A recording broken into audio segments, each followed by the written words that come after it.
તો અમેરિકામાં બરફનું તોફાન સતત અત્યારે ત્રાટકી રહ્યું છે।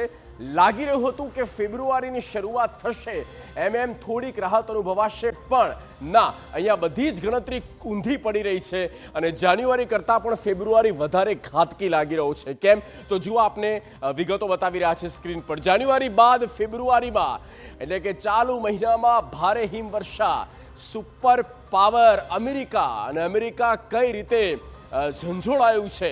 અમેરિકામાં ભારે બરફ અને તોફાની બરફને કારણે લોકોની મુશ્કેલીઓ વધી રહી છે। જનજીવન કઈ હદે પ્રભાવિત થઈ રહ્યું છે તે પણ અમે આપને વિશેષ બતાવીશું। પણ 4 રાજ્યો એવા છે જ્યાં મુખ્યત્વે પ્રમુખ એ 4 રાજ્યો જ્યાં ઇમરજન્સી લાગુ કરી દેવામાં આવી, એક રીતે કટોકટી જાહેર કરી દેવામાં આવી, તે પ્રકારની હાલત અત્યારે ઊભી થઈ છે।